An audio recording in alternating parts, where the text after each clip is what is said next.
You are nothing. You were never anything. Now get off my property before I call the police." Beatrice Montgomery said it loud enough for the staff to hear, loud enough for the neighbors to hear. Then she grabbed 2 black trash bags, the kind people use for rotting garbage, and hurled them at Alyssa's feet on the front steps. Jacob watched from the doorway, arms crossed, silent, like a stranger watching someone else's problem. Alyssa bent down, picked up both bags, and walked through the iron gates alone in the pouring rain. What none of them knew, what Beatrice could never have imagined, was that a billionaire had watched every single second of this moment.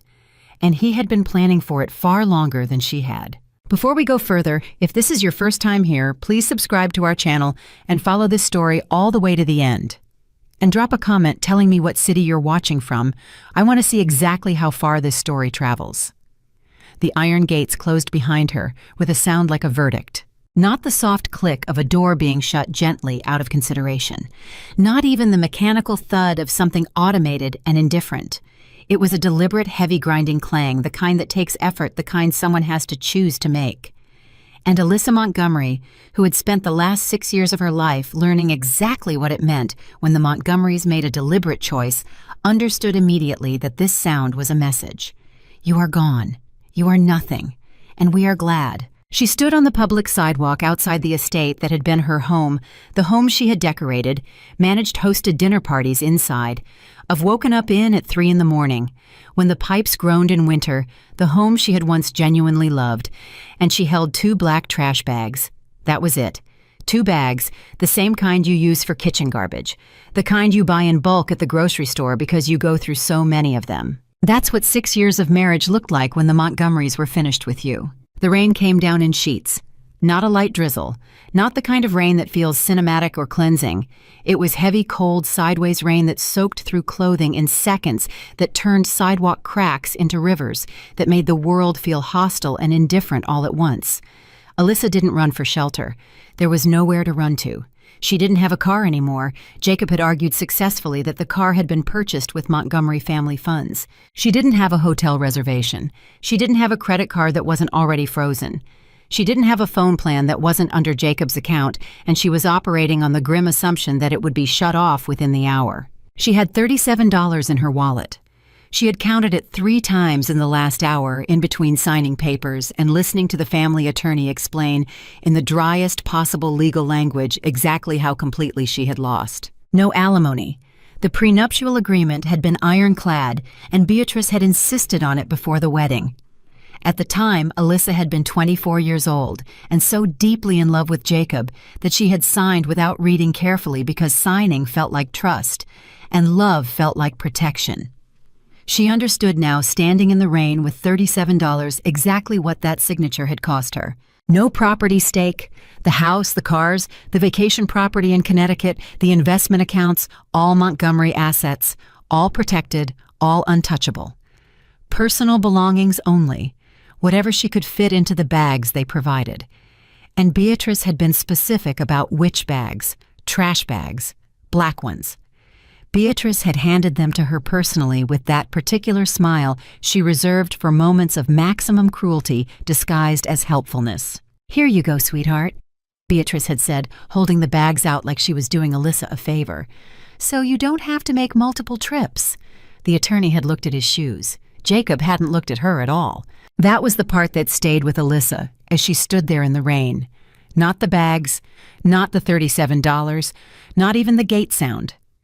It was the fact that Jacob, the man she had married, the man she had built a life with and around, and for Jacob, had not looked at her once during the entire final meeting.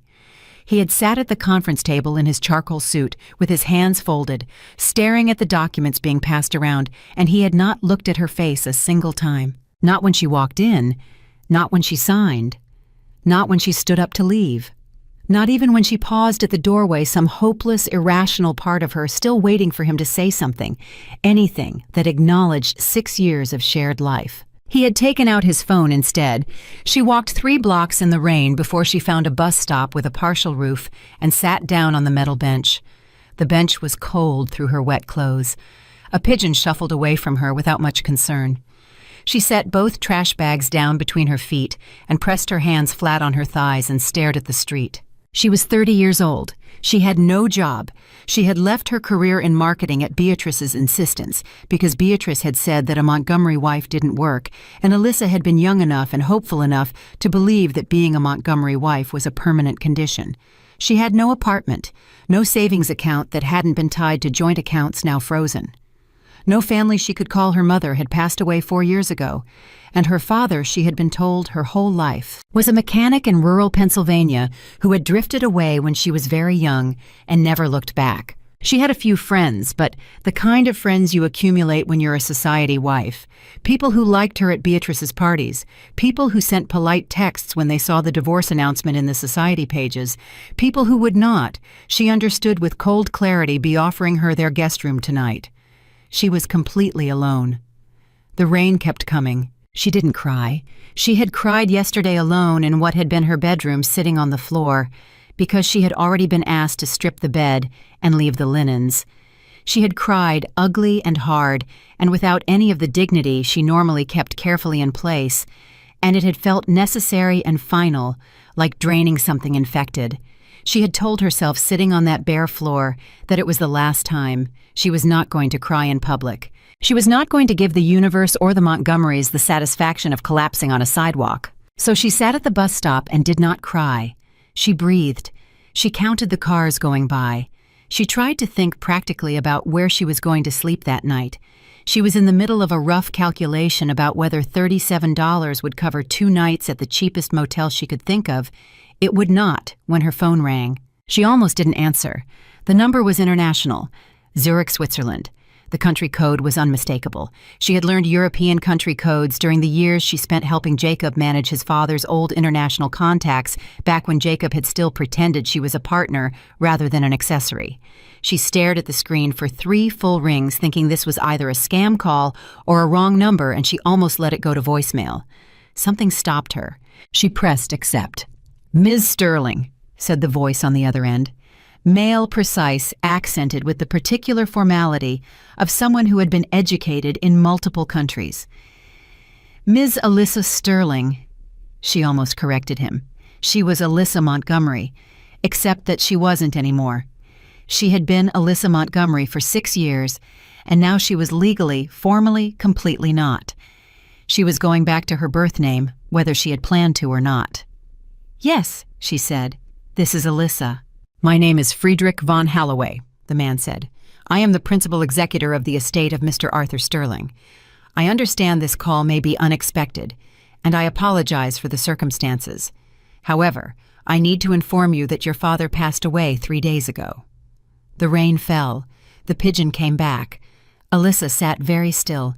"I'm sorry," she said, not because she knew what she was supposed to feel, but because it was the thing you said. "I wasn't aware that he was ill." "He was not ill for long," Friedrich said. "It was sudden, but he had been prepared for some time. Ms. Sterling, I need you to understand, your father's estate is substantial, and you are the sole heir." "My father was a mechanic," Alyssa said. The words came automatically recited from a story she had been told so many times it had become simply true. "He lived in Pennsylvania. Ms. Sterling?" Friedrich's voice was gentle but very firm. "Arthur Sterling was not a mechanic, or rather he may have been once very long ago, but for the last 30 years your father was the founder and principal owner of Sterling Global Holdings. He was worth at the time of his death approximately $4.3 billion, and everything he owned now belongs to you." The street sounds continued. A truck went by. Someone honked. The pigeon pecked at something on the ground near her foot. Alyssa heard herself say very quietly, "I'm going to need you to say that again." Friedrich said it again. All of it. Slowly, clearly, without embellishment. $4.3 billion. Sole heir, Sterling Global Holdings. Immediate access, pending identity verification, and legal processing estimated timeline of 72 hours. He would book her a flight to New York. He was already in the city to begin the paperwork. "I'm in New York," she said. A pause. "Are you your address of record?" "I no longer have an address of record," she said. "I'm at a bus stop on 5th Avenue. I'm holding 2 trash bags." There was a longer pause this time. Then Friedrich said very carefully, Ms. Sterling, please don't move. I will have a car to you within 15 minutes. She looked down at her trash bags, at her soaked clothing, at the $37 she could feel in her wallet through the wet denim of her jeans. All right, she said. She hung up and sat very still for a moment. Then she started to laugh. Not the bright social laugh she had deployed for years at Montgomery dinner parties, not even the relieved laugh of someone who had just dodged something terrible. It was a strange, disbelieving private laugh, the kind that comes out when the universe does something so outrageous that no other response is available. She pressed her hand over her mouth and laughed into her palm while the rain came down, and the pigeon watched her with supreme indifference. And somewhere across the city, the Montgomery family had no idea what had just been set into motion. The car arrived in 12 minutes. It was not a normal car. It was a black Mercedes with a driver who stepped out immediately, opened an umbrella without being asked, and held it over her while he took the trash bags and put them carefully without comment in the trunk. The interior of the car was warm. There was a dry blanket folded on the seat. There was a bottle of water. There was a small card with the name Friedrich von Holloway and an address on Park Avenue. Alyssa wrapped herself in the blanket and did not say anything for several blocks. The driver did not try to make conversation. She was grateful for that. "Can I ask you something?" she said finally. "Of course, Ms. Sterling. Did my father know where I was today right now?" The driver was quiet for a moment. "I was not given specific information, ma'am, but I was told to come to Fifth Avenue and look for a woman alone at the bus stop. So. She looked out the window at the wet city sliding past. Friedrich von Holloway turned out to be exactly what his voice had suggested. A precisely dressed man in his early 60s, Swiss-German by origin, with silver hair and the kind of controlled expression that expensive legal training produces. He was waiting for her in the lobby of 432 Park Avenue, and when she came through the doors in her wet clothes with the dry blanket still around her shoulders, he did not blink, did not react with pity or surprise, simply extended his hand and said, "Ms. Sterling, thank you for coming. I know today has been very difficult." She shook his hand. "Tell me about my father," she said. "All of it, the real version." They went upstairs. There was a private meeting room. Someone brought coffee and food without being asked. Friedrich set a folder on the table, thick indexed, organized with the precision of someone who had been preparing it for a long time, and he began. Arthur Sterling had grown up poor. That part was true. He had in fact worked as a mechanic in his early 20s in a small town in Pennsylvania. He had met Alyssa's mother there. They had been young and broke and in love, and then something had happened between them. Friedrich was careful here, treading lightly, saying only that they had parted under difficult circumstances and Arthur had left. He had told himself it was temporary. It had not been temporary. He had gone to London, then to Frankfurt. He had a sharp, restless mind and a talent for seeing financial patterns that other people missed, and over the course of a decade, he had built a small investment firm into a significant one. Over the course of another decade, that firm had become something much larger.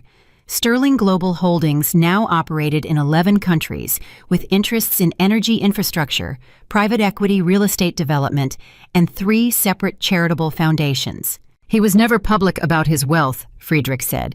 He preferred it that way. He had very specific reasons. What reasons? Alyssa asked. Friedrich hesitated exactly 1 second too long. He was watching, Alyssa said, not a question. Friedrich met her eyes. Yes. He was watching me. He followed your life from a considerable distance.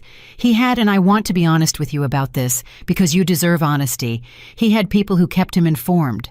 About your mother, about your education, about your marriage. The word marriage landed with weight. He knew about Jacob, she said. He knew about all of it, Friedrich said quietly. The marriage, the dynamic of that family, the way things were conducted in that household. He knew. Alyssa set down her coffee cup very carefully. And he didn't. She stopped, started again. He watched me be treated like that, and he didn't. He wanted to intervene, Friedrich said, many times, but he had come to believe, based on what he had seen of your character, that intervention would take something from you that you needed to keep. He believed, and he wrote this explicitly in his final letter to you, which I will give you today, that you were building something inside yourself through what you were surviving. That if he rescued you before you had finished building it, it would be incomplete. That's a very philosophical justification, Alyssa said, and her voice was flat. It is, Friedrich agreed. He acknowledged that. He acknowledges it in the letter. He does not ask you to forgive the choice. He only asks that you understand it was made from love, even if love that caused harm in the doing. She was quiet for a long time.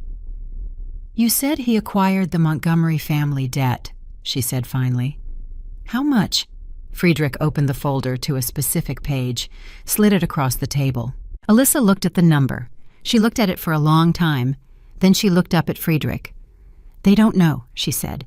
No one in the Montgomery family is aware of who holds their primary debt instruments or that those instruments are now under your control. All of it. All of it. She sat back in her chair. The blanket had slid off her shoulders. She was still in wet clothes. Her hair was still damp. The trash bags were somewhere downstairs in the lobby, and she had $37 in her wallet, and she was the legal controller of the financial instruments that determined whether the Montgomery family kept their home, their business, their social standing, everything. When do I need to make any decisions? She asked. The formal processes take approximately 30 days, Friedrich said. You have time to plan. Good, she said. I want to do this correctly. Your father thought you would say something like that. She looked at him. Did he? Friedrich allowed himself a very small smile. He wrote, in fact, that if you asked about timing and planning within the first hour, he would owe his assistant $20. It was such a small, human thing, such a normal, ordinary father thing, betting $20 on knowing his daughter well enough. She had never met him. She had grown up being told he was nobody gone irrelevant, and he had known her well enough to bet $20 on how she would handle catastrophic news. She pressed her lips together hard, did not cry. She had made herself a promise. I need a hotel room tonight, she said, and tomorrow I need to begin. Both have been arranged, Friedrich said, and I need to understand everything, every account, every debt, every leverage point. I need to understand all of it completely before I do anything. I expected nothing less, Friedrich said. The hotel room was on the 48th floor, with a view of the city spread out glittering and enormous below. The trash bags were brought up by the bellhop with the same careful deference as if they contained designer luggage. There was a closet full of clothes in her size. Friedrich's people had been thorough, and a bathroom with hot water, and a bed that was nothing like the floor of a stripped bedroom in the Montgomery estate. Alyssa stood at the window for a long time. She looked at the city. She thought about Beatrice pressing her palm against the glass and smiling. She thought about Jacob and his phone. She thought about the sound of the iron gate. She thought about her father, a man she had never known, who had known her anyway, who had loved her in this enormous, strange, hands-off way that had cost her, and was now apparently about to change everything. She opened the folder Friedrich had left with her. She read for 3 hours. Every document, every number, every account. She made notes in the margin of the hotel notepad, filling pages with figures and questions and plans that began to take shape the way things do when you've spent 6 years learning to manage a powerful family's affairs from the inside, when you understand how they think, what they protect, where they're vulnerable. She knew the Montgomerys. She knew how they operated. She knew which relationships mattered to Beatrice and which ones were performative. She knew exactly which social event they would never miss, who they needed to impress there, and what it would cost them socially, professionally, completely if that event went wrong.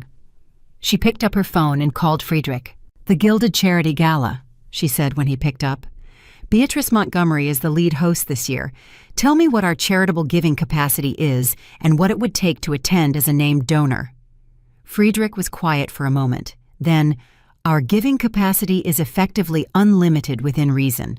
A named donor attendance at the gala would be arranged through the Sterling Foundation. Good, she said. Start making arrangements. Ms. Sterling, Friedrich. Yes. He was right, she said. My father. About the building. I'm not finished building yet, but I can feel what I'm building now, and it's almost ready. She hung up the phone. Outside the window, New York glittered and pulsed and went on being itself, enormous and indifferent and full of possibility. Somewhere across the city, Beatrice Montgomery was probably sleeping soundly, completely certain that she had won. Jacob was probably on his phone. Tiffany, the woman Jacob had spent the last year quietly repositioning himself toward, was probably pleased that the inconvenient obstacle had been removed so cleanly. They all thought it was over. Alyssa Montgomery. Alyssa Sterling sat at the desk in her 48th floor hotel room with Friedrich's folder and a pad of notes and her father's estate documents and the knowledge of exactly how much weight she now held in her hands, and she began to plan. She was not going to storm in. She was not going to call Jacob screaming. She was not going to send lawyers with threatening letters in the middle of the night. She was not going to do any of the things that the old Alyssa, the 24-year-old who signed a prenuptial agreement because love felt like protection, would have done. She was going to be patient. She was going to be deliberate. She was going to be so completely precisely correct in every move she made that by the time the Montgomerys understood what was happening, it would already be over. She wrote one word at the top of the first page of her notepad. Then she started writing everything else. The word was ready. 3 days passed. Alyssa barely slept. Not because she couldn't. The bed in the 48th floor hotel room was the most comfortable thing she had experienced in years, but because every time she closed her eyes, her brain kept moving, kept calculating, kept pulling at threads. She read every document Friedrich gave her, twice, then a third time. She made notes until the hotel notepad ran out of pages, and she asked for 3 more. She cross-referenced what she knew from 6 years inside the Montgomery household, the conversations she had overheard, the names she had memorized, the financial anxieties Beatrice had tried to hide behind performance against what the Sterling estate documents revealed about the family's actual position. What she found was worse than she expected, and she had expected it to be bad. The Montgomery family, for all their iron gates and charity galas and society column appearances, was sitting on a foundation of borrowed time. Beatrice had leveraged everything, the estate, the business holdings, the social investments, to maintain a lifestyle that had been slowly outpacing reality for the better part of a decade. Jacob's father had died, leaving more debt than assets, and Beatrice had concealed this with the same ruthless efficiency she applied to everything else. Image first, substance never. Which meant that whoever held their debt held them. And Arthur Sterling had been quietly, methodically buying that debt for the last 2 years. On the morning of the 4th day, Alyssa called Friedrich at 7 a.m. "I want to understand something," she said before he could even say good morning. "When my father started acquiring the Montgomery debt, was that before or after I married Jacob?" Friedrich paused. "After," he said carefully, "approximately 8 months after the wedding." She absorbed that. 8 months. Long enough to see how the marriage was going. Long enough to understand what Jacob was. Long enough to make a decision. "He built me an exit," she said. "He built you a position," Friedrich said. "Whether you used it as an exit or an entrance was always going to be your choice." She put the phone down and sat with that for a moment. Then she picked it back up. "I need to start moving," she said. "What's the first step?" The first step, it turned out, was something Alyssa had not anticipated at all. Friedrich came to the hotel that afternoon with a woman named Clara Voss Sharp, direct somewhere in her mid-40s, with the efficient energy of someone who had spent a career solving problems other people couldn't see clearly. Clara ran a boutique firm that did exactly one thing: she rebuilt people. Not in a superficial way, not a makeover show. She worked with executives, heiresses, anyone who needed to walk into a room and command it, and she did it by getting at the thing underneath the surface. The way a person held their shoulders, the things they apologized for without realizing, the habits of smallness that years of being diminished could carve into someone's posture, their voice, their eyes. "I don't need a stylist," Alyssa said when Friedrich introduced her. "I know," Clara said pleasantly, sitting down without being invited. "And I'm not one. I'm the person Friedrich calls when someone has spent years being systematically told they were less than they are, and they need to remember what they actually are. So, tell me about your posture when Beatrice Montgomery walked into a room." Alyssa opened her mouth, closed it. "You made yourself smaller," Clara said. "You probably didn't even notice you were doing it. People who've been conditioned the way you have it becomes automatic. The body learns the rules even when the mind is trying to resist them. So the work we do isn't about clothes or hair, it's about unlearning. Can you do that? Yes, Alyssa said, without hesitation. Clara smiled. Good. Then we start tomorrow, 6 a.m. What followed was 2 weeks that Alyssa would later describe, when she was willing to describe them at all, as the strangest and most necessary experience of her life. Clara pushed her, not gently. Clara didn't believe in gentle, she believed in honest, which was often harder. She pointed out every reflexive apology, every automatic qualification, every moment. Alyssa softened a statement she should have let stand. She made Alyssa repeat sentences until they came out clean, without the flinching edges that 6 years of Montgomery conditioning had attached to everything. Meanwhile, Friedrich was building the infrastructure. New accounts, new legal structures. A formal introduction of Alyssa Sterling as the heir to Sterling Global Holdings, quiet, controlled, distributed to exactly the right people in exactly the right circles. Not announced, not performed, just placed. The way you place a stone in water and watch the ripples move outward without making a sound. On the 9th day, something happened that Alyssa had not planned for. Her phone rang, Jacob's number. She stared at it for 4 rings. Clara, sitting across from her, raised an eyebrow but said nothing. Alyssa answered. Alyssa. Jacob's voice was different from what she remembered. Tighter, less certain. The particular tone of a man who has realized something is wrong, but hasn't identified what yet. I've been trying to reach you. My number didn't change, she said. I know, I wasn't sure you'd pick up. A pause. How are you doing? It was such an absurd question that she almost laughed. How was she doing? She was standing in a hotel suite on the 48th floor, having spent 9 days dismantling every habit of smallness his family had installed in her, while simultaneously discovering that she controlled the financial instruments that determined whether he kept his life. How was she doing? I'm managing, she said. What do you need, Jacob? The word need was deliberate. Not what do you want, what do you need? She heard him register at a small shift in his breathing, a half-second recalibration. I wanted to check in, he said. Things ended. It was a difficult situation. I know it wasn't handled well. That's one way to put it. Alyssa. His voice shifted into something softer, more practiced. She recognized it. She had once found it genuinely compelling. Now it sounded like what it was, a tool. I've been thinking. About things. About whether we moved too fast. Beatrice had a lot of influence over the timeline, and I... Jacob, she said. Yeah. Don't. Silence. I don't know what you think this call is, she said, but it isn't what you're trying to make it. I'm not angry at you. I don't need an apology. I don't need you to tell me your mother had too much influence. What I need you to do is not call this number again unless it's through attorneys. He was quiet for a moment. Then, that's cold. Yes, she agreed. It is. Take care of yourself, Jacob. She hung up. Clara was watching her. How did that feel? Clara asked. Surprisingly easy, Alyssa said, and meant it, which told her more about how far she had already come than anything else Clara had done. On the 11th day, Friedrich called with news that shifted everything. The Gilded Charity Gala, he said. Beatrice Montgomery has formally announced her role as lead host. The event is in 3 weeks. The Sterling Foundation has been extended an invitation as a named donor. You'll be listed in the program.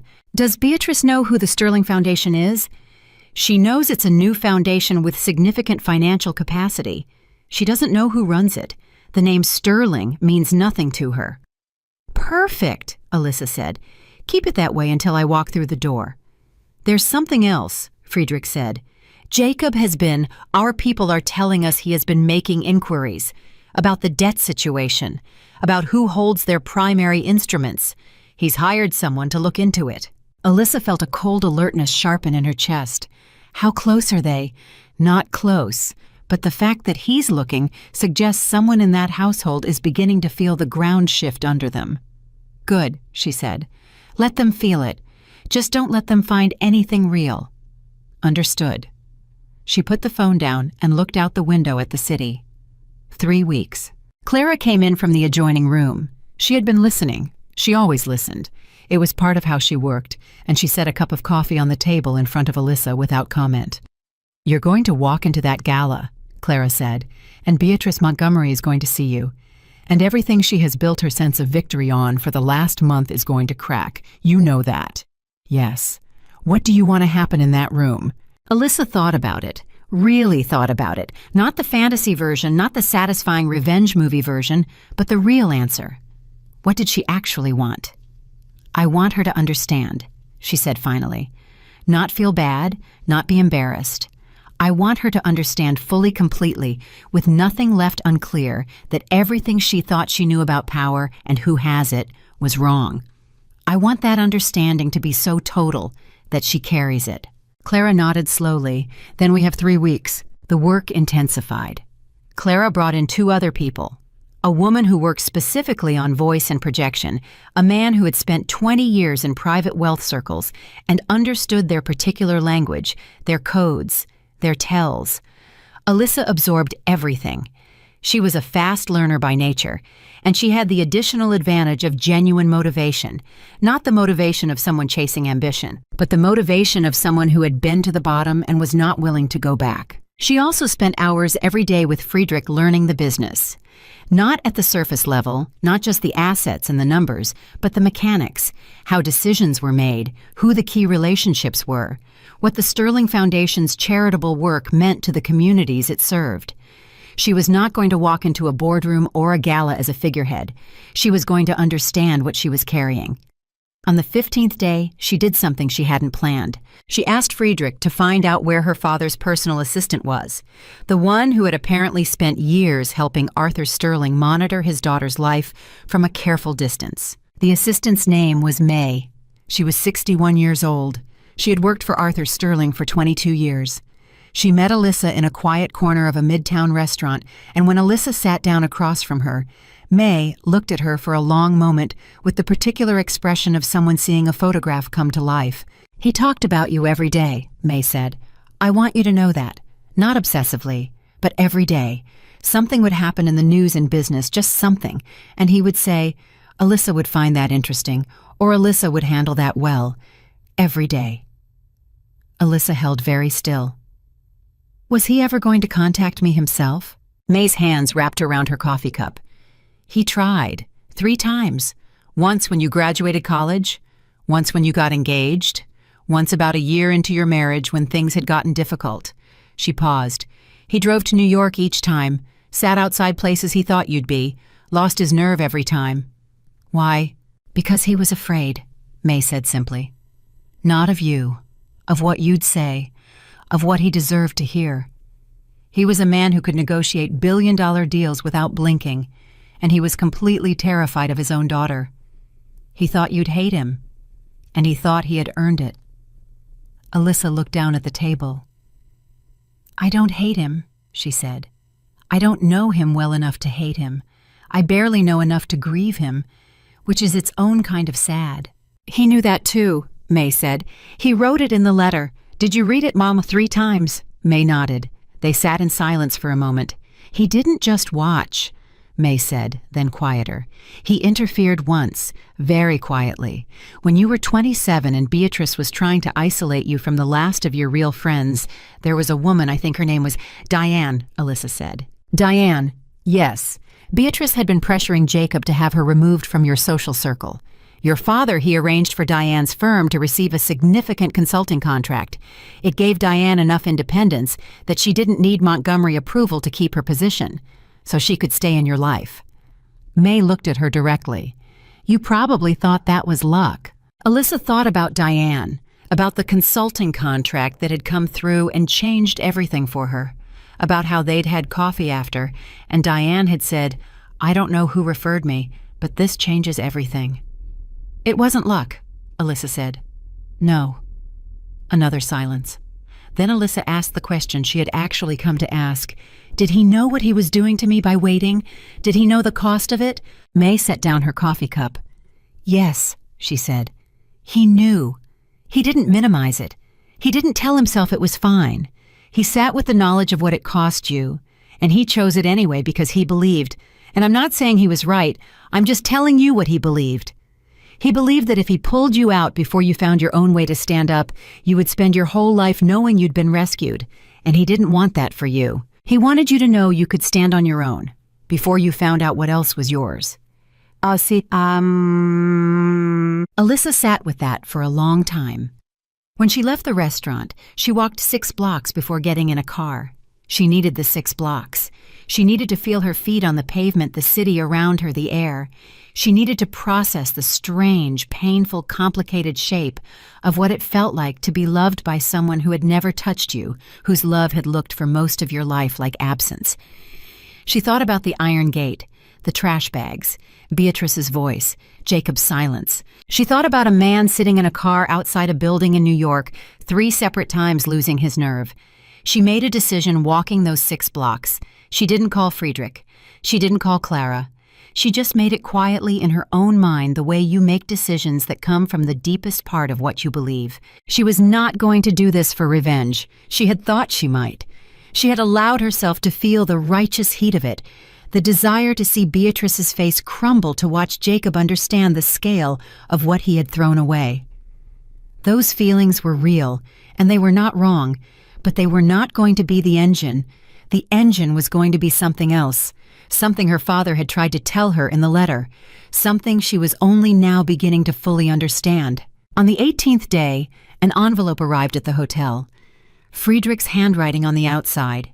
Inside a single sheet of paper, a printed confirmation: the Gilded Charity Gala, guest list, donor category, Sterling Foundation, and below that, her name.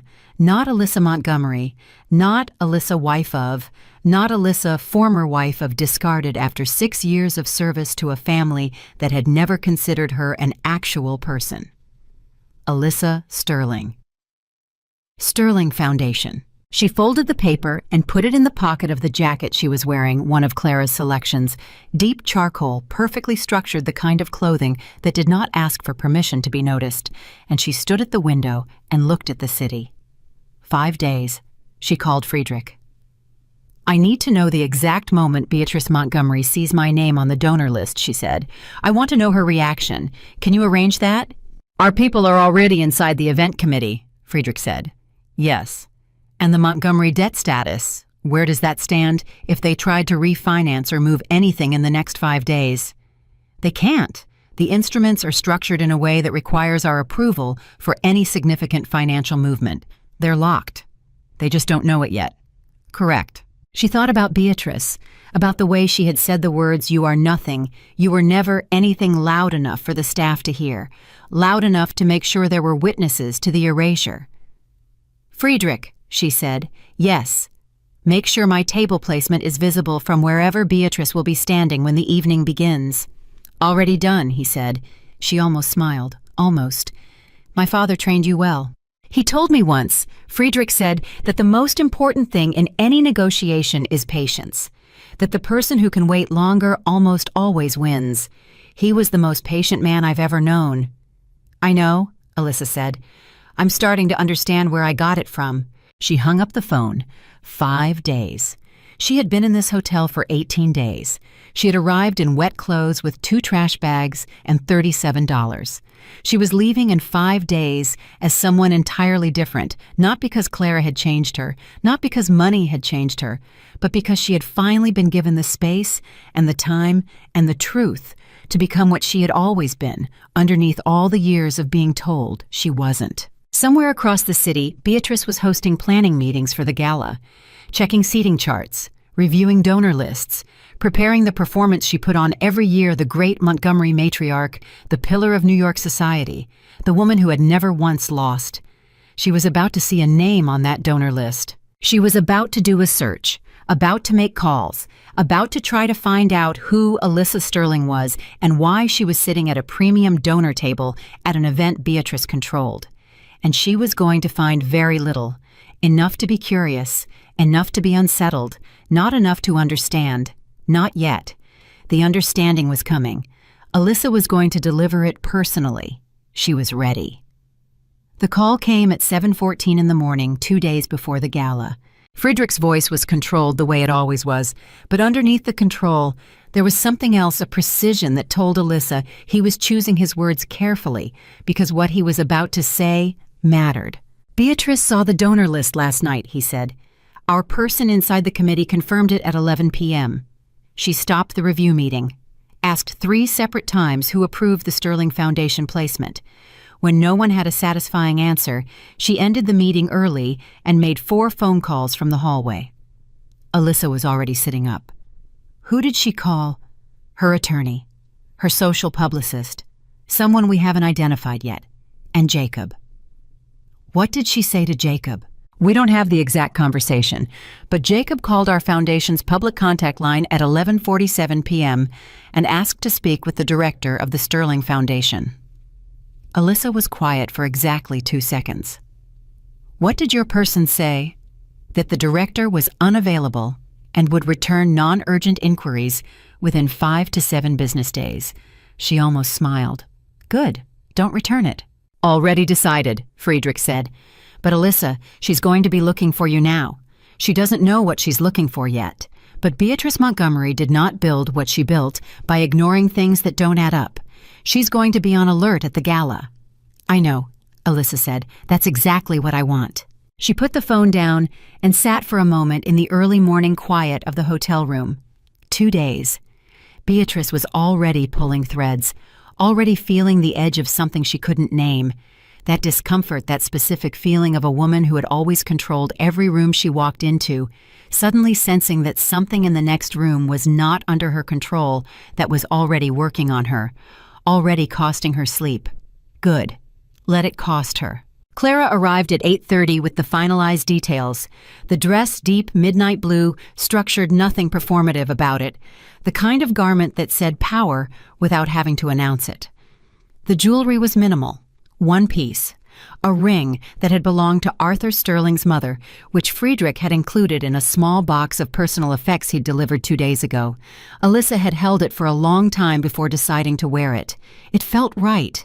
Something old carried forward. There's one more thing, Clara said, sitting across from her. When you walk in, there will be a moment, maybe 30 seconds, maybe a minute before Beatrice sees you.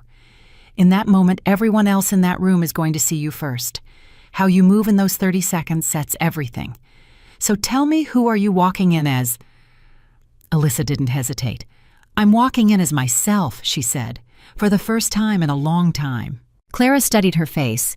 Whatever she found there satisfied her. Then you don't need me to tell you anything else. The day before the gala, Alyssa did something she had been putting off. She called Diane. Diane picked up on the second ring, and when she heard Alyssa's voice, she said, "Oh, thank God," in a tone that suggested she had been waiting for exactly this call. "I've been worried sick. I saw the divorce announcement and I tried to reach you, but your number wasn't working and I changed the plan," Alyssa said. "I'm sorry. I should have called sooner." "Where are you? Are you okay? I heard Beatrice had her lawyers." "I'm okay," Alyssa said. "I'm more than okay. That's actually why I'm calling." She paused. "I want to tell you something, and I want you to just listen for a minute, okay?" Diane went quiet. 3 years ago, Alyssa said, when you got that consulting contract, the one that came through out of nowhere and changed everything for your firm. "The Haverford Group referral," Diane said slowly. "Yes, I never found out who sent it. My father sent it." Silence. "Your father," Diane said carefully. "I thought he was—" "I know what I told you about him," Alyssa said. "It wasn't the truth. Not because I lied, because I didn't know. He was watching out for me from far away, and that contract was him making sure Beatrice couldn't push you out of my life." She stopped. "He died a few weeks ago. I found out the same day as the divorce." Diane was quiet for a long moment. Then she said very softly, "Alyssa, that's a lot to carry." "It is," Alyssa agreed. "But I wanted you to know, because that contract mattered. You staying in my life mattered, and it wasn't an accident." "What are you going to do?" Diane asked. "I know you. You're not sitting in a hotel room feeling sorry for yourself. You're planning something." Alyssa laughed, a real one, the kind that comes from genuine warmth. "Tomorrow night," she said, "the Gilded Gala." Diane went very still. "Beatrice's gala. Beatrice's gala." Another pause. "Do you need anything from me?" "No," Alyssa said, "but I wanted you to know. I wanted someone who actually loves me to know before it happens." "I'll be thinking about you every second," Diane said. "And Alyssa, I want you to know something too. Every single time Beatrice tried to make you feel small, you never actually got small. You just got quieter. There's a difference. I always saw it." Alyssa held the phone and didn't say anything for a moment. "Thank you," she said finally. "I'll call you after." She slept better that night than she had in months. The night of the Gilded Charity Gala arrived the way important nights always do, with ordinary hours, that suddenly, at a certain point, stop feeling ordinary. Alyssa was ready by 7. Friedrich arrived at 7:15 to go over the final details one more time, standing in the hotel room with a small earpiece that would allow his assistant to communicate with him throughout the evening. "Current status," Alyssa said. "Beatrice arrived at the venue 40 minutes ago.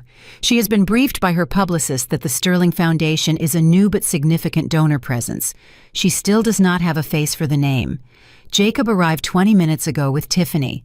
They are at the pre-event reception." Tiffany. Alyssa absorbed that. Jacob had moved fast, but then Jacob had always been better at the performance of relationships than the substance of them. Tiffany was younger, newer, unacquainted with the specific gravity of being inside a Montgomery marriage. She would learn. "What's Beatrice's energy like?" Alyssa asked. Friedrich almost smiled. "Our contact says she has been checking the entrance every 7 to 8 minutes since she arrived." So Beatrice was waiting, watching, wound up tight under the performance. Good. And our table, center room, sightline from the main entrance and from the host podium. The Sterling Foundation placard is visible from Beatrice's primary position. Perfect! Alyssa picked up the small evening bag, minimal, dark, nothing flashy. "Let's go." The car ride was quiet. Friedrich did not try to fill the silence, and she was grateful for it. She looked out the window at the city moving past, and she thought about the bus stop, the rain, the pigeon, the $37. She let herself remember all of it completely without flinching, because she had learned in the last 3 weeks that you didn't get to claim a victory over something you were still afraid to look at directly. She looked at it directly, held it, then let it settle into the past where it belonged. She was not that woman anymore. She was not Beatrice's discarded inconvenience. She was not Jacob's erased wife. She was not even the daughter of a mysterious absent billionaire, though that was true.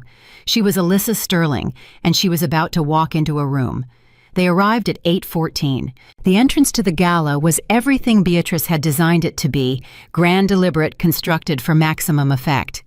Alyssa walked through it without pausing, without looking around to assess the room the way uncertain people do. She walked in the way Clara had spent 2 weeks teaching her to walk, not with performance, but with presence, which was different and much harder to fake. The first person who noticed her was not Beatrice. It was a woman near the entrance, a socialite Alyssa recognized from the years of Montgomery events, a woman named Patricia who had always been careful and pleasant in a way that suggested she was waiting to see which direction the wind blew before committing to warmth. Patricia's eyes moved to Alyssa, slid past, then snapped back with the expression of someone whose brain had just done a very fast double-take. Then a man nearby turned to look. Then 2 people in conversation paused in a way that had nothing to do with their conversation. It was not about the dress or the jewelry or anything surface. It was the thing Clara had been working toward, the thing that couldn't be purchased or styled, only reclaimed. It was the specific quality of a person who was completely at home in their own power, without apology and without performance. And the room responded to it the way rooms always respond to that quality, which is to say, it noticed. Alyssa moved toward her table. She did not look for Beatrice. She did not look for Jacob. She sat down, accepted a glass of water from a passing server with a quiet thank you, and she waited. She did not have to wait long. She felt it before she saw it, the shift in the specific frequency of the room's attention, a tightening, the way a crowd subtly reorients without anyone announcing why.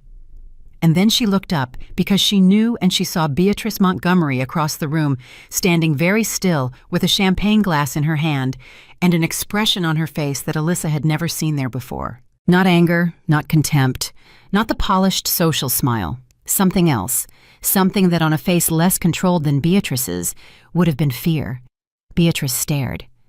Alyssa met her eyes, held them for exactly 3 seconds, then looked away slowly, calmly, as if she had confirmed something minor and was moving on. She heard through the gentle noise of the room the sound of Beatrice setting her champagne glass down on a nearby table. Hard. The first mini-climax of the evening had passed in 8 seconds. No words, no confrontation, just the bare, fundamental shock of a woman who believed she had erased someone discovering that the someone had not been erased at all and was in fact seated at a better table. 12 minutes later, Jacob saw her. She knew the exact moment because a small stillness went through the room near the far end. The particular stillness of someone stopping dead in the middle of a social event. Alyssa didn't turn. She was in conversation with the man to her left, a genuine and engaged conversation about infrastructure investment in emerging markets, one of the Sterling Foundation's primary focus areas. She was genuinely interested in what he was saying. She let herself be genuinely interested. That was its own kind of power, the ability to be fully present in a conversation, while an entire room shifted around her. She felt Jacob moving toward her table before she saw him. She finished her sentence, let the other man respond. Then, only then, she turned. Jacob looked, she searched for the honest word and found it diminished. Not physically. He was still well-dressed, still handsome in the conventional way, but there was something around his eyes that hadn't been there 6 years ago when she had married him, or even a month ago when he had sat at the divorce table staring at his phone. He looked like a man who had expected the world to organize itself correctly and had recently begun to suspect it hadn't. He stopped 2 feet from her table. "Alyssa." "Jacob," she said pleasantly, "the way you greet someone you went to school with and haven't thought about since." His eyes moved over her face, then to the table placard, then back to her face. "Sterling Foundation," he said. "That's you're here as a Sterling Foundation representative."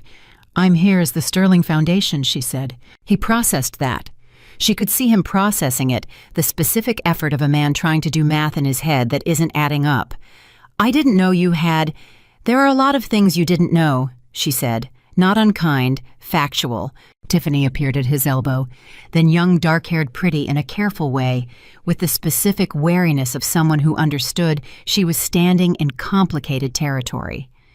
She looked at Alyssa with an expression that was trying very hard to be neutral and not fully succeeding. "Tiffany," Jacob said with the mechanical reflex of social obligation. "This is Alyssa, my former—" "I know who she is," Tiffany said quietly, and from the way she said it, from the particular way her eyes moved between Jacob and Alyssa, it was clear that Tiffany had done her own thinking about the situation and had arrived at some conclusions that were making her uncomfortable. "Nice to meet you," Alyssa said to Tiffany, and meant it without irony. "Enjoy your evening." She turned back to her conversation. She heard Jacob and Tiffany move away. She heard from a distance Tiffany say something low and urgent to Jacob that Jacob responded to in a tone suggesting he did not want to have that conversation here. She let it go. It was not her concern. 20 minutes later, the formal program began. Beatrice took the podium. Alyssa watched her. She watched the way Beatrice commanded the room. It was real, she would give her that.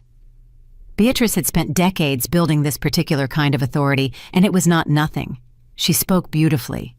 She thanked sponsors, named donors in order of giving level, smiled at exactly the right moments. She was magnificent at the performance. And then Beatrice's eyes found her table. Just for a fraction of a second, barely enough to be visible, Beatrice's rhythm broke. A half-beat of silence that no one else would have caught. Alyssa caught it. Beatrice caught Alyssa catching it. Then Beatrice recovered smooth as water, closing over a dropped stone, and continued. But the fracture had happened. They both knew it. The auction portion of the evening began at 9:30.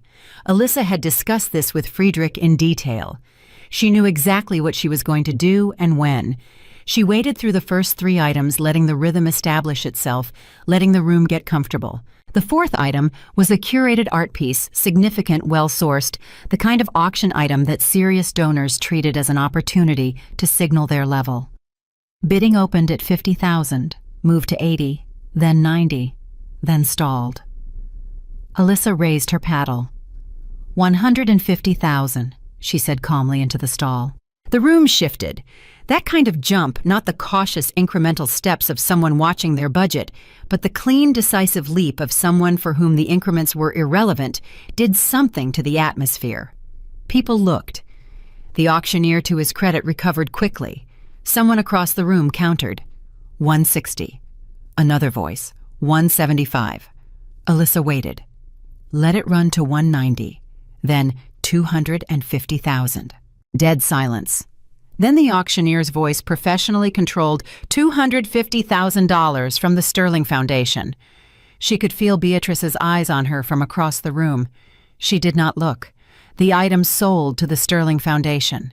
3 items later, the centerpiece of the evening came up, a charitable pledge package, the flagship of the gala, the item that the lead host used to demonstrate the power of the event. Beatrice had introduced it personally. Bidding opened at $200,000. Alyssa let it run. Let other people establish themselves. Let the room get invested. The bidding climbed 300, 400, then slowing as it approached 5. At 475,000, with the room hovering, Alyssa raised her paddle. 500,000, she said. And then, before the auctioneer could respond, before the room could react, actually, she said, setting the paddle down, 1 million. The silence that followed was the kind that fills a room completely, not the quiet of people being polite. The silence of a room that has just experienced something unexpected enough to temporarily disable normal social function. The auctioneer said with visible effort at professionalism, $1 million from the Sterling Foundation. Do I hear? He looked around the room. No one moved. Sold. The applause that came was real, genuinely startled into being the kind that happens when a crowd responds before it decides whether to respond. Alyssa accepted it with a single nod, nothing more. She finally looked at Beatrice. Beatrice was applauding. She had to be. Everyone was applauding, and Beatrice Montgomery did not under any circumstances display discomfort in public. But above the applause, above the controlled expression, Beatrice's eyes were doing something else entirely.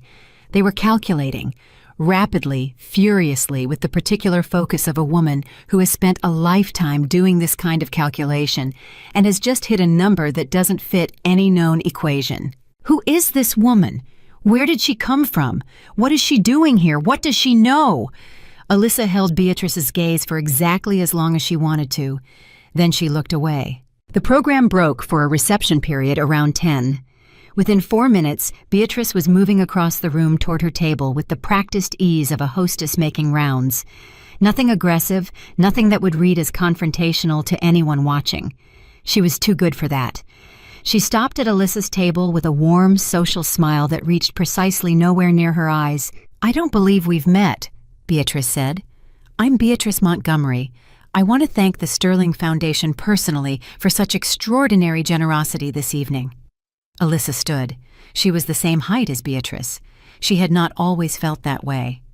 "Thank you for the welcome," she said. "The Foundation is very committed to this kind of work." She watched Beatrice's face do something extraordinary.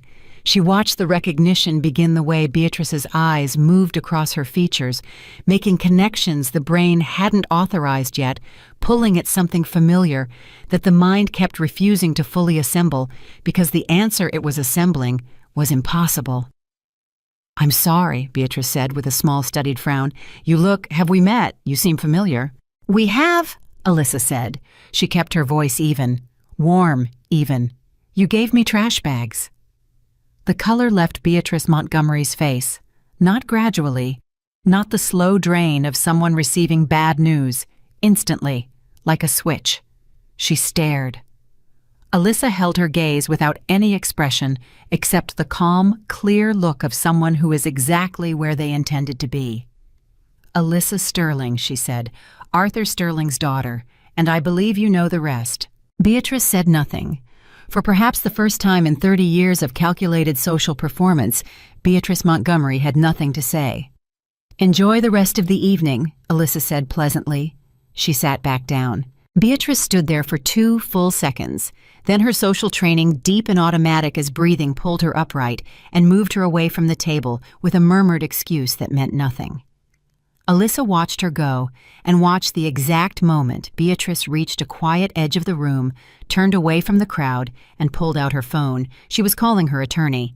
Friedrich appeared at Alyssa's shoulder, quiet as always. "That went as anticipated," he said. "It went better," Alyssa said. Across the room, Jacob had been watching. She could feel it. She turned and found him, and he looked the way she had imagined he might once when she was still the kind of person who imagined things like this, stunned off balance with the specific expression of a man who has realized the thing he threw away was not what he thought it was. Tiffany was beside him with her hand on his arm and her face doing the uncomfortable math of someone who understood now exactly what kind of situation she was standing inside. Jacob started moving toward her. Alyssa watched him come. She did not stand. She did not prepare anything to say. She waited, and when he reached her table and crouched down slightly to be at her level, a gesture that would once have read as intimate and now read as desperate, she looked at him with the clean, clear eyes of someone who has already said everything that needed saying. "Alyssa," he said low, "I need to talk to you. Whatever this is, the foundation's sterling. I don't know what's happening, but we need to—" "Jacob," she said. He stopped. "There's nothing to talk about," she said. "The attorneys will handle everything." "The attorneys," he said, and his voice thinned. "There is something happening here, and you know what it is, and I'm asking you—" "I know," she said, "and the attorneys will explain it." He stared at her for a long moment. Something moved across his face. Not the calculation she expected, but something rawer, more honest, the look of a man hitting the wall of a thing he cannot talk his way through. Did you always know?" "No," she said. "I didn't know anything when I married you. I loved you. I think you know that." She paused. "I didn't know anything when you watched your mother hand me trash bags either. That part was real." He flinched. It was small but genuine. "The attorneys," she said again, gently this time. "Final." He stood. He walked away. She watched him find Tiffany, and she watched the conversation they had short, low, with Tiffany's face, doing something that looked increasingly like a decision being made. Tiffany looked across the room at Alyssa one more time. Then she said something to Jacob. He responded. Tiffany picked up her bag. She left before the evening ended. Jacob stood alone at the edge of the room, champagne glass in hand, watching his mother make panicked phone calls in the hallway, watching the woman he had erased sit at the center of the room as if she had always owned it, and the expression on his face was the expression of a man watching something irreversible complete itself in real time. Friedrich leaned toward Alyssa. "The attorneys are expecting a call from the Montgomery legal team tonight," he said quietly. "Probably within the hour." "Good," she said. "Tell them I'll be available tomorrow morning, 9 a.m., 432 Park, the big table." "Done." She looked around the room one more time. At Beatrice's empty chair at the host table, Beatrice had not come back from the hallway. At Jacob's stillness, at the room full of people who had spent the evening watching something shift without being able to name exactly what. She finished her water, set the glass down carefully, picked up her bag. She had done what she came to do, not with cruelty, not with performance, with something cleaner and colder and more lasting than either of those things. She had simply shown up as herself, and that had been enough to change everything. She walked out of the gala the way she had walked in, without hurry, without looking back, with the quiet and complete authority of someone who had somewhere important to be in the morning. She was back at the hotel by 11:15. Friedrich had offered to debrief in the car, but she had asked for quiet, and he had respected that without question.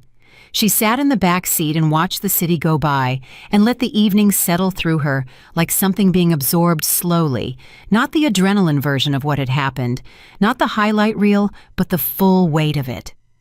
The look on Beatrice's face when the color left it. Jacob crouching at her table with his voice gone thin. Tiffany picking up her bag and walking out without looking back. She had not planned for Tiffany to leave. That had not been part of the calculation. But it had happened, and it told her something. She filed away carefully that Tiffany, whoever she was, had enough self-possession to read a room and make a decision based on what she read. That was worth knowing. She was in bed by midnight. She slept without dreaming. Her phone showed 4 missed calls by 6 a.m., 3 from a number she didn't recognize, the Montgomery attorney's office she assumed operating on the schedule of people who were panicking. 1 from Jacob directly at 2:17 in the morning, which she looked at for a moment and then set down without listening to the voicemail. Friedrich called at 6:45. "The Montgomery legal team wants to move the 9 a.m. meeting," he said. "They're asking for 8. "No," Alyssa said. "That's what I told them. They pushed back."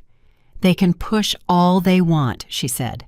9 o'clock. Our building, our table. If they want to discuss their situation, they come on our timeline." A brief pause.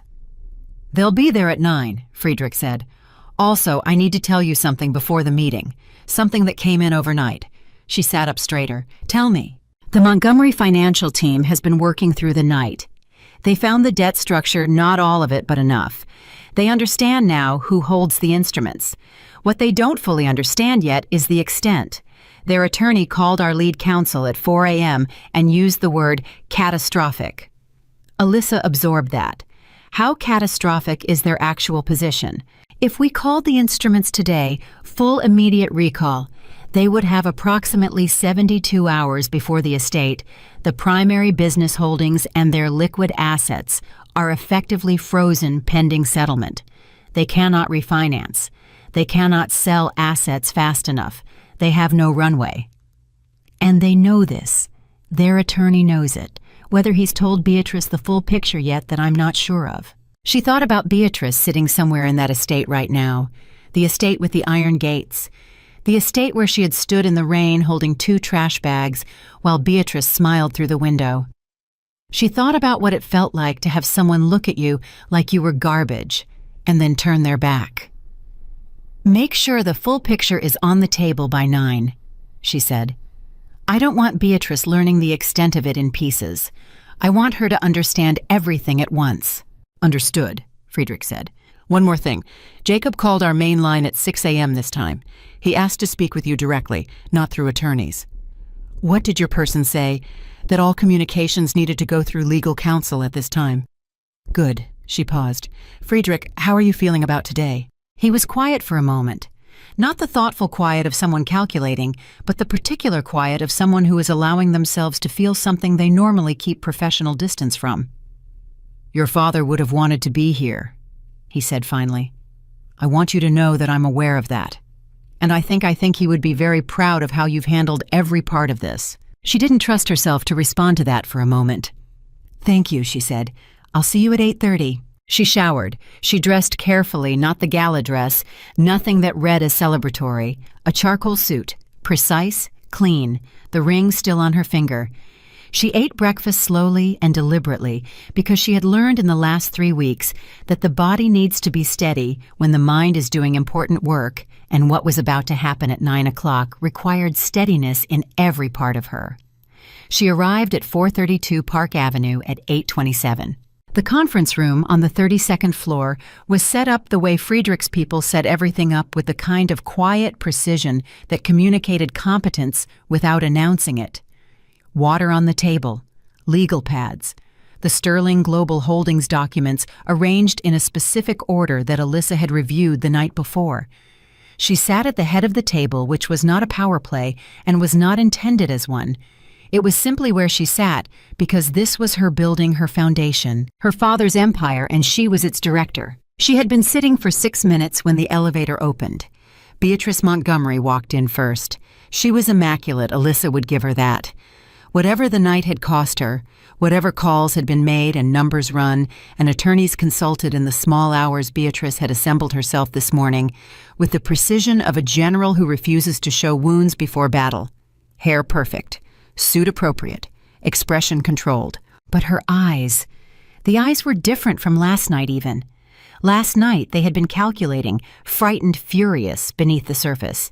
This morning they were something beyond that, the specific look of someone who has received information that has not yet been fully integrated because the mind keeps rejecting it. Behind her came the Montgomery attorney, a man named Hargrove, gray-haired, expensive, with the careful neutrality of someone who had spent the morning preparing himself for a meeting he did not want to be in. And behind Hargrove, Jacob. Jacob looked like he hadn't slept. He probably hadn't. He was still well-dressed, The reflex of a Montgomery was always to dress correctly, regardless of internal condition, but his face had the drawn quality of a man who had spent the night taking inventory of every decision he had made in the past year and not liking the total. He stopped when he saw Alyssa at the head of the table. She looked at him calmly. "Good morning," she said. "Please sit down." The three of them sat. Hargrove opened a leather folder immediately, the professional reflex of a man who needed something to do with his hands. Beatrice sat with her hands folded on the table and said nothing. Jacob looked at the water glass in front of him. Friedrich sat to Alyssa's right. Their counsel sat to her left. The room was quiet. "I'd like to begin," Alyssa said, "by making sure everyone understands the same information. Friedrich, please." Friedrich opened the primary folder.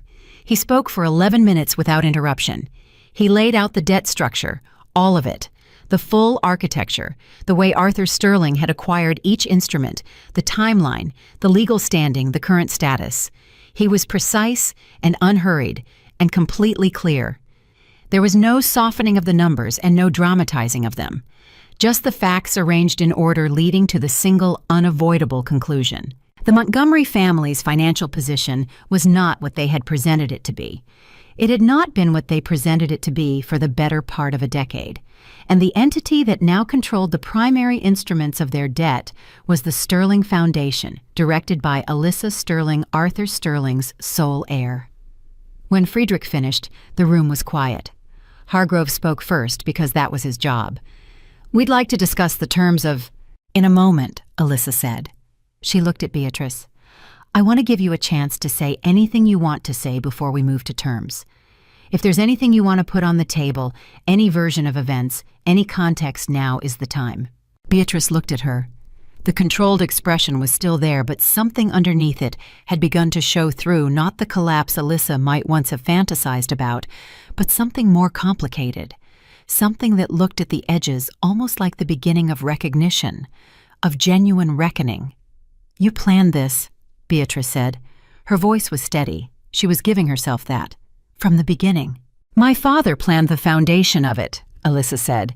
"I planned the rest, but to be accurate, you created the conditions. The moment you handed me trash bags, you made a decision about who you thought I was and what you thought I was capable of. Everything that followed was a consequence of that decision." Beatrice's jaw tightened fractionally. "You were not—" "I know what you thought," Alyssa said, and her voice was not unkind, but it was final. "You thought I was a placeholder. You said so yourself. What you didn't know, what you never considered, was that my father had been watching your family for 2 years before that moment. He had already acquired 40% of your primary debt before I even filed for divorce. The remaining instruments were transferred within 30 days of my father's death, which occurred, as you may have calculated, the same day as my divorce finalization."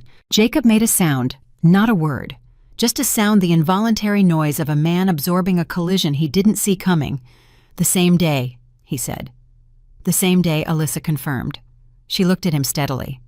"I was sitting at a bus stop in the rain with $37 when I found out. I want you to have that full picture." Jacob looked at his hands. Something moved across his face that was too honest for this room, the specific expression of a man who was for the first time fully understanding not what he lost, but what he did. What it actually cost the person it was done to. She watched him understand it, and she let him sit with it without giving him any relief from it. He had earned this moment of understanding. The least she could do was not take it from him. Beatrice predictably recovered faster. That was her nature. "What are your terms?" she said to Friedrich, shifting correctly to the transactional frame because the emotional one was no longer somewhere she could operate effectively. "The terms are straightforward," Alyssa said before Friedrich could answer. "I'll speak to them directly." She opened the document in front of her. "The Sterling Foundation is prepared to restructure the debt on the following conditions. The Montgomery estate will be transferred to the Sterling Foundation within 30 days. The family will have 30 days to vacate. Personal property, clothing, family items, non-structural contents is yours to take. Business holdings will undergo a full audit, and any assets not encumbered by the debt instruments will be released to you following the audit. You will retain approximately 14% of the total holdings you currently claim." Beatrice stared at her. You're taking the estate. I'm claiming what the debt entitles me to, Alyssa said. The estate has been used as collateral against instruments that are now in default. This is a legal process, not a personal one. It is absolutely personal, Beatrice said, and for the first time her voice cracked slightly on the last word, not into emotion, but into something harder. The sound of a woman who is angry enough to forget her training for half a second. You are sitting in this room because of who your father was and what he spent years positioning, and you are telling me this isn't personal. I am sitting in this room, Alyssa said quietly, because you handed me trash bags. Silence. That's where this started, Alyssa continued. Not with my father's money, not with the debt instruments, with a choice you made about how to treat a person who had spent 6 years trying to be part of your family. Everything after that is consequence. She paused. I want you to understand that I'm not doing this because I hate you, Beatrice. I'm doing this because the alternative is to let the choice you made about me define who I am, and I'm not willing to do that. Beatrice opened her mouth, closed it. Hargrove, to his credit, read the room and stepped in. My client will need time to review the full documentation, of course, Friedrich said. 72 hours. After which, if no agreement is reached, the standard recovery process begins, which, as you're aware, moves on a different timeline and with different outcomes. Hargrove nodded. Writing something. His pen moved steadily, the professional reflex holding, even as the room around him continued doing something that had nothing to do with legal documentation. Jacob said, "Can I speak with you alone?" Alyssa looked at him. She considered it for a moment, not whether to agree, but whether there was anything he could say that would matter, and whether hearing it was something she owed herself or something she owed him. She decided there was one thing she was willing to hear. 5 minutes, she said. Friedrich, would you give us the room? Friedrich and the attorney stepped out. Beatrice stood. She was not going to sit and be asked to leave. It was not in her, and walked to the door herself without looking at either of them. She paused in the doorway for 1 second, her back to the room, and then she was gone. Jacob and Alyssa were alone. He looked across the table at her. He looked the way people look when they have rehearsed something and realized in the moment of delivery that the rehearsed version is wrong. He abandoned it. What came out instead was unrehearsed, and that made it the only thing he had said to her in a very long time that was true. I knew, he said. Not about your father, not about any of this. But I knew somewhere I knew that what we were doing to you wasn't right. The prenup, the isolation, the way she talked to you. I told myself it was how things worked in our family, and you knew what you were signing up for, and... He stopped. I told myself a lot of things. She looked at him without expression. I know. That doesn't fix anything. No, she agreed, it doesn't. Is there anything... He stopped again. Started again.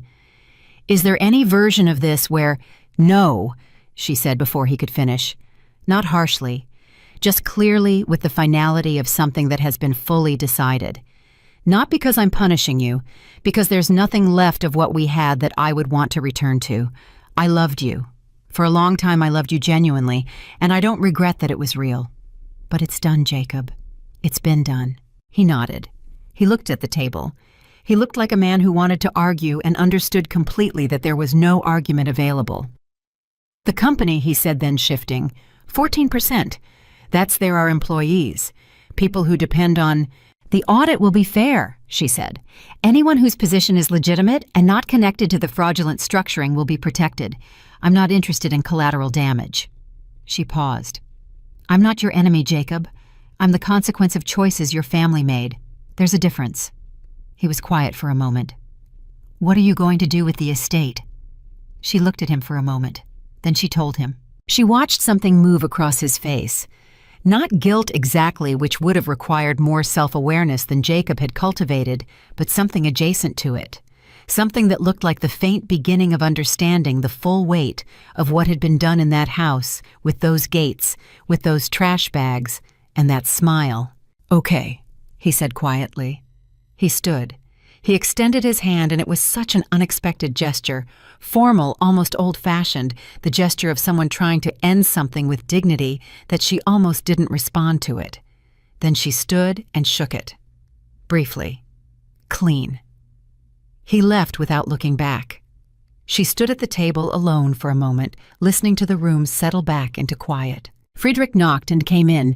He looked at her face and asked no questions, which she appreciated more than she could say. He simply sat down across from her and said, "How do you want to proceed?" "Give them the 72 hours," she said. "But I want our people monitoring every financial movement they make in that window. If they try to hide anything or move anything outside the terms already in place," he said. She nodded. She picked up the water glass and drank. She set it down. "Friedrich, the estate conversion, the sanctuary plan. How quickly can we begin design and planning once the transfer is complete?" He opened a secondary folder. "I took the liberty of starting initial conversations with an architect your father had used for foundation projects. Subject to your approval, they can begin site assessment within a week of transfer completion." She looked at the folder. At the preliminary sketches, someone had already begun rough provisional, but there. The bones of what the Montgomery estate could become, what it would become. "He started this too," she said. "Not a question." "He had a concept," Friedrich said carefully. "He didn't have a plan. He was waiting to see what you would want." She looked at the sketches for a long time. Then she said, "Tell the architect we'll meet next week. And tell them the brief is this: every woman who comes through that door should feel within 5 minutes of arriving that she is safe. That's the only non-negotiable. Everything else we can discuss." Friedrich wrote it down, word for word. The way he wrote everything Arthur Sterling had ever said she imagined carefully because the words mattered. Her phone buzzed. A text from Diane.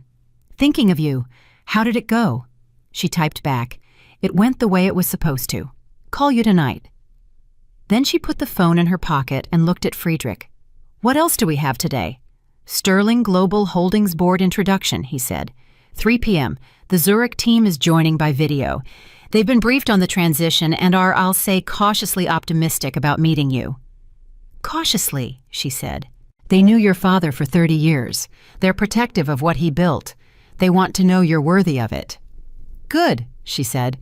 "I'd be concerned if they didn't." She picked up her bag. "I'm going to get lunch and think. I'll be back by 2:30. She rode the elevator down alone and walked out onto Park Avenue and stood for a moment in the late morning. The city was doing what it always did, moving indifferent enormous full of 1,000 simultaneous stories, none of which knew anything about each other. Somewhere in this city, Beatrice Montgomery was sitting with her attorney, absorbing a reality she had spent a lifetime believing was impossible. Somewhere Jacob was doing whatever Jacob did when the performance had no more runway. Somewhere Tiffany was making decisions about her own life based on what she had seen last night and what it had told her about the man she'd been standing next to. And Alyssa Sterling was standing on Park Avenue deciding where to get lunch. She walked. She thought about her father, about Friedrich saying he would have wanted to be here. She thought about the letter which she had read so many times now that she knew certain sections without looking.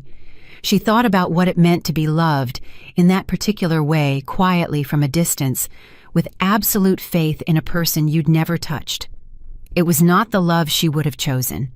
It was not the love anyone would choose, but it was what she had, and she was learning slowly to hold it without needing it to be something else. She found a small restaurant she didn't know and sat at the counter and ordered coffee and a sandwich and ate alone and thought about Zurich, about the board that had known her father for 30 years, about the empire he had built that was now by every legal and emotional measure hers.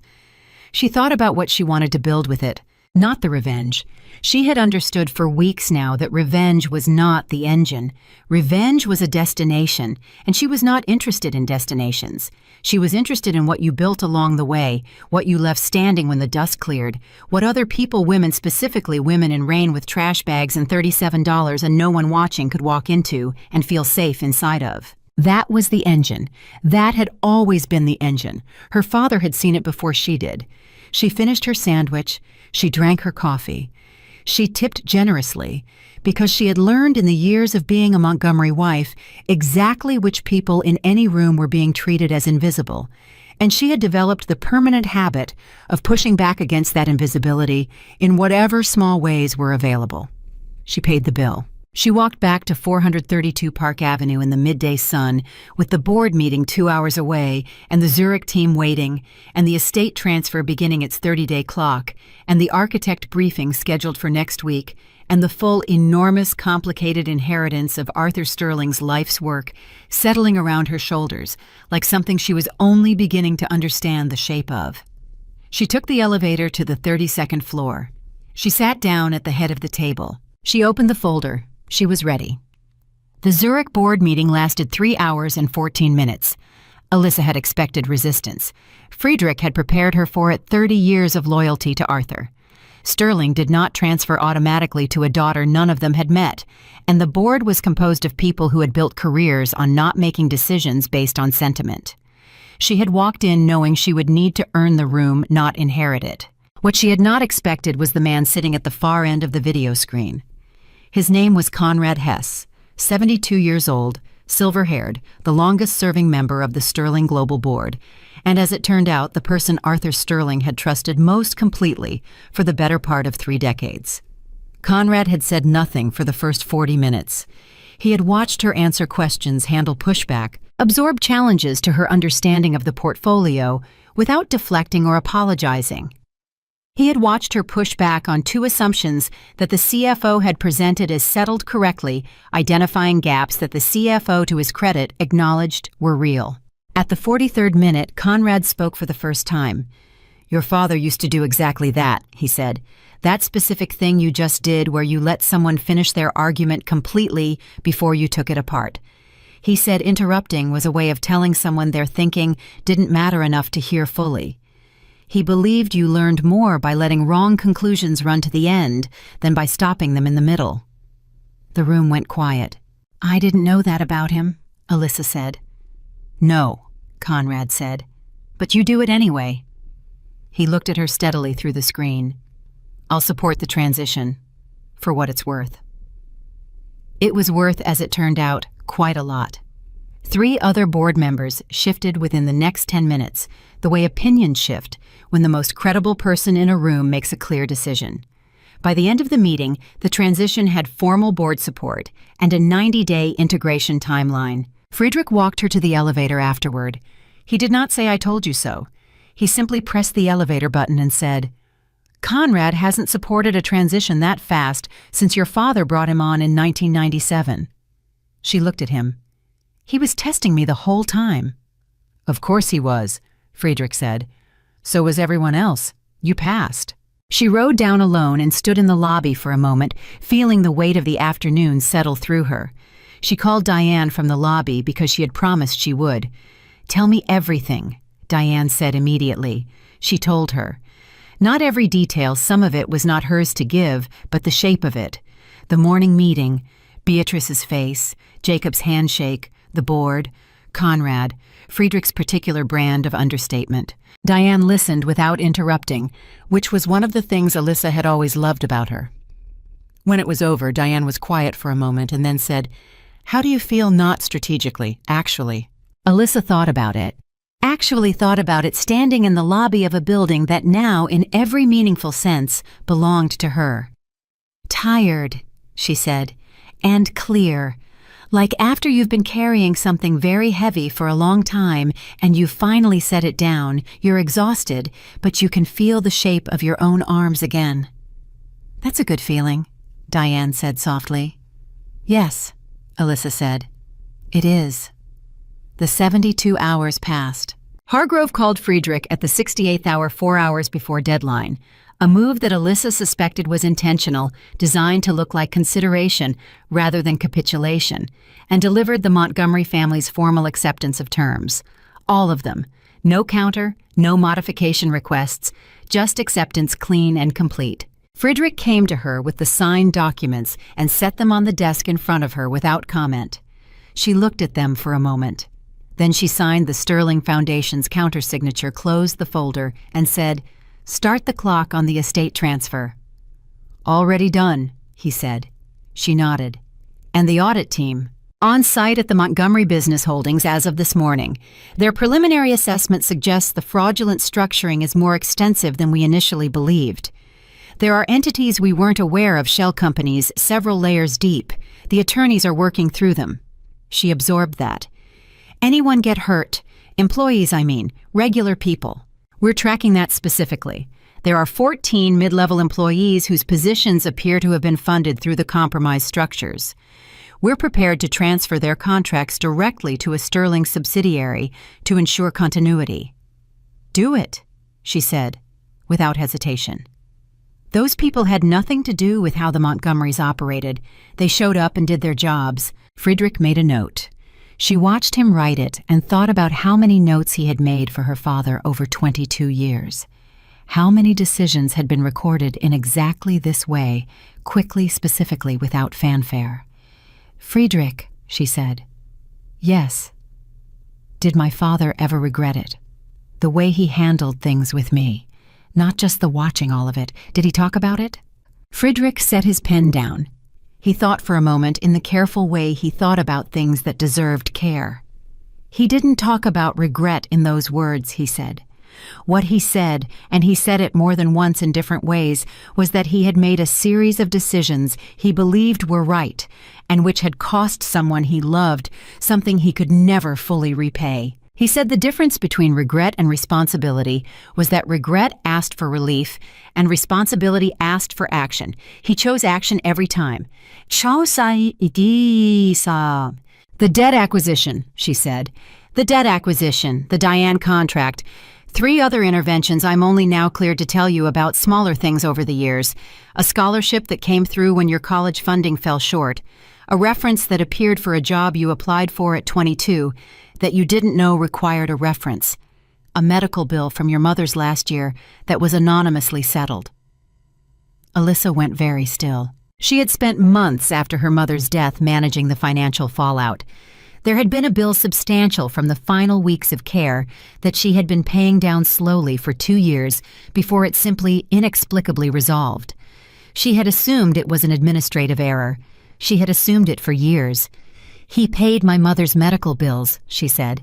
He paid them within 3 days of receiving them, Friedrich said. He had someone monitoring. She pressed her hand flat on the desk, did not speak for a moment.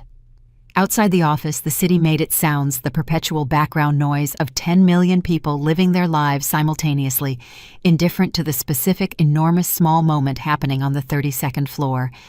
He never stopped, she said. He never stopped, Friedrich confirmed. Not for a day. From the moment you were born, you were the thing he organized his life around. Not visibly. Not in the ways that would have been easier for you, but completely. She picked up her pen. She needed something to hold. Okay, she said.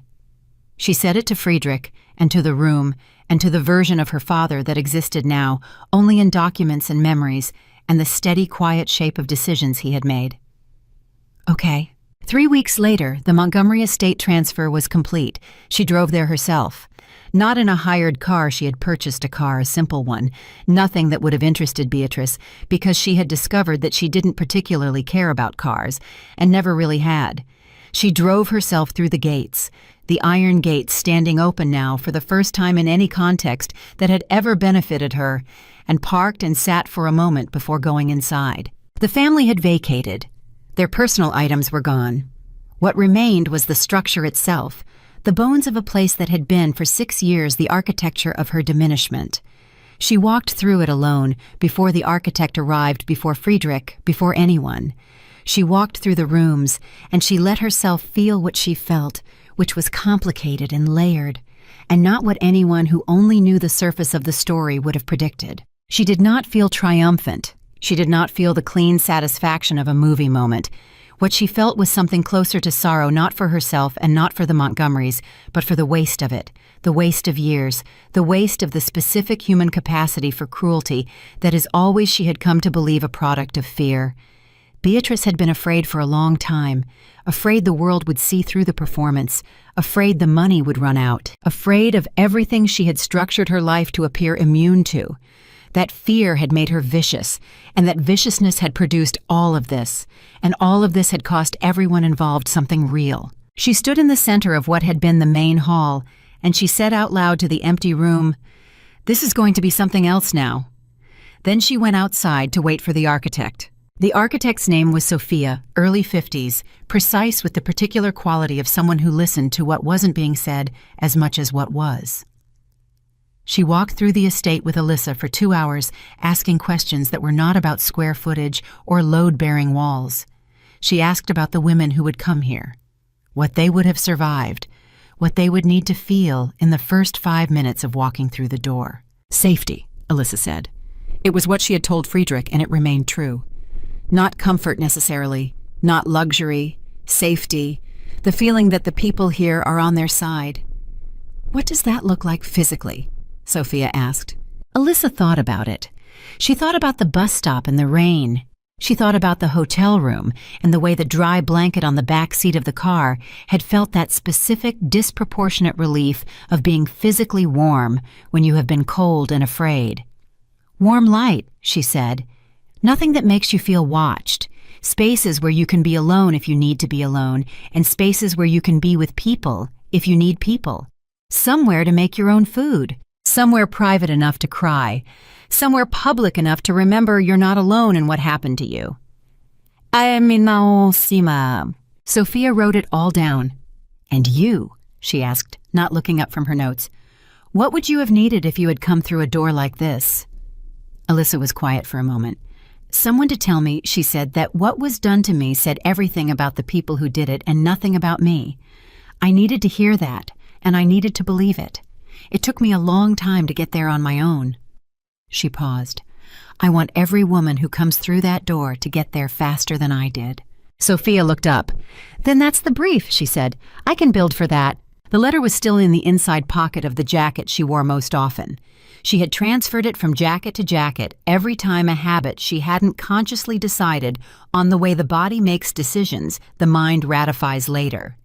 She read it again that night in the hotel room. She would be leaving at the end of the week for the apartment she had finally chosen.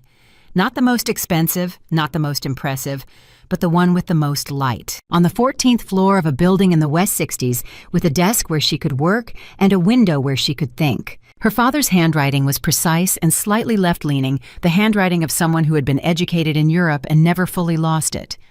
The letter was 4 pages.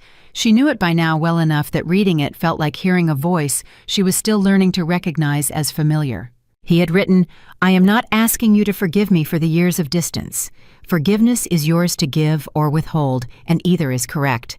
What I am asking is that you understand completely, without any softening, that the absence was never indifference. There is nothing about your life I have not carried with me. There is not a decision you have made that I did not know about, and not a moment of difficulty you faced, that I did not feel the specific helplessness of someone who is watching and cannot reach through the glass. She stopped there, pressed her thumb to the page, read it again. Cannot reach through the glass. She thought about Beatrice pressing her palm against the window, smiling, turning her back. She thought about a different man in a car outside a building 3 separate times watching through glass, losing his nerve. 2 people on opposite sides of glass from her at different times, with everything different between them, and only one of them had loved her. She kept reading. He had written, I built this for you, not because I believed money would fix what I broke, but because I believe you know how to use it. This is not a gift, it is a tool. The question was never whether you were strong enough. I never doubted that, not once in your entire life. The question was whether you would know you were strong enough before the world tried to tell you otherwise. By the time you read this, you will know. That is all I ever wanted for you. And then at the very bottom of the 4th page below his signature in smaller writing, that looked like it had been added after the rest, almost as an afterthought, or as the truest thing that keeps waiting until everything else is said. I loved you every day. I want you to know that. Not in the abstract. Every specific day. Whatever you do with what I've left you, whatever you build or don't build, whatever you choose, that part was never conditional. It never required anything from you at all. She folded the letter. She held it in her hands for a moment. Then she set it on the desk beside the lamp and looked at it and thought about all the days it described, all the ordinary days of her life that she had moved through. Believing she was alone, unobserved, belonging to no one in particular, while somewhere a man in Zurich was reading a report about what she had done that day and feeling something she had no word for yet. She was beginning to find the word. Her phone rang. It was Friedrich. She picked up. "Two things," he said. "The architect submitted her initial concept. It's extraordinary. I've sent it to your email." "I'll look tonight," she said. "What's the second thing?" Jacob Montgomery was seen today at the offices of a small real estate firm in Connecticut. He appears to be taking a position there, entry-level by the description. Our contact said he looked— Friedrich paused for the exact right word. Humbled. She thought about Jacob, about the handshake, about what he had said. "I knew somewhere that what we were doing wasn't right." She thought about whether that was enough, whether knowing and not acting was meaningfully different from not knowing at all, and she decided that was a question she did not need to resolve tonight or any night. It was his question to live with. It was his work to do or not do. It was not hers. "I hope he figures out who he actually wants to be," she said. "I mean that." "I believe you do," Friedrich said. "And Beatrice," a pause. "She has relocated to a smaller property in Westchester. Her social engagements have declined significantly. She gave one interview to a society publication that described the situation as a business restructuring." He paused again. "The interviewer asked about you by name. Beatrice said, and I'm quoting exactly, that she had always believed Alyssa was a remarkable woman." The silence that followed was not triumphant. It was not satisfying in the way she might once have imagined. It was something quieter, the sound of a story completing itself, of a version of events being revised too late to matter. "Remarkable," Alyssa said. Her word. "She couldn't say it when it might have cost her something," Alyssa said. "Now it costs her nothing and she says it. That's who she is." She paused. "I hope she finds something worth being, too." Friedrich was quiet for a moment. "You are remarkably without bitterness," he said. "Your father was the same." "I'm not without bitterness," she said honestly. "I just don't let it drive. There's a difference." She put the phone down. She opened her laptop and pulled up the architect's initial concept for the estate. Sophia had sent 12 pages drawings, layouts, material suggestions, a design brief that quoted directly from their conversation in the empty hall. The first page had a title, just 4 words which Sophia had apparently chosen on her own without being asked. The words were "For Women Coming Home." Alyssa read it 3 times. Then she picked up her phone and sent Sophia a text that said, "Perfect. Let's build it." The response came back in 30 seconds. A single word, building. She closed the laptop. She sat in the hotel room for the last time she would move to the apartment in 4 days, and she let the full weight of the last 6 weeks move through her. The bus stop, the rain, Friedrich's car, the meeting, the gala, Beatrice's face, Jacob's handshake, Conrad Hess saying your father used to do exactly that, the letter, the architect, the 14 words her father had added at the bottom of the page in smaller writing, the truest thing, the thing he had saved for last. She was 30 years old. She had lost a marriage, a home, and 6 years of a life she had organized around the wrong things. She had found a father 2 days too late to meet him. She had inherited an empire. She was still learning the edges of a foundation she was beginning to build into something that would outlast her, and the specific hard-won knowledge that she was the kind of person who could be handed trash bags in the rain and emerge weeks later at the head of the table without having become what was done to her. That last part was the inheritance she cared about most. More than the money, more than the estate, more than the legal control of every instrument that had once made the Montgomerys feel invincible. The knowledge that she had moved through something terrible and come out the other side still herself, still capable of hoping Jacob figured out who he wanted to be, still capable of meaning it when she said it, still capable of a real laugh with Diane and a real question for Friedrich, and a real brief for an architect about what women needed to feel when they came through a door. That was what her father had been waiting for. Not for her to become powerful, she understood that now completely. For her to become herself, fully without apology, without the flinching edges that fear installs. He had watched from behind glass for 30 years, and the thing he was watching for was this, the version of his daughter who could hold everything that had happened and not be defined by any of it. She was that version now. She turned off the lamp. She lay down in the last hotel darkness, and listened to the city outside, enormous and indifferent and full of stories, and she felt underneath the tiredness, underneath the clarity, underneath everything that the last 6 weeks had deposited in her, the clean, quiet, extraordinary feeling of someone who has finally arrived somewhere they were always going. In 4 days, she would move into the apartment with the light. In 2 weeks, she would fly to Zurich to meet the people who had built what she was now responsible for. In 30 days, the estate transfer would finalize, and Sophia would begin, and the thing that would become a sanctuary would begin to take its shape from the bones of the place that had tried to erase her. And every day after that, every specific ordinary day, she would carry what she had built here. Not the money, not the power, the knowledge, the unshakable, hard-earned, nobody-can-touch-it knowledge of exactly who she was. Alyssa Sterling closed her eyes. She had come to this city in the rain with 2 trash bags and $37 and nothing but the strength she didn't yet know she had. She was leaving it as someone who had looked every version of loss directly in the face and decided with full information and complete clarity that none of it got to be the last word. The last word was hers. It had always been hers. She just hadn't known it yet. 2/2.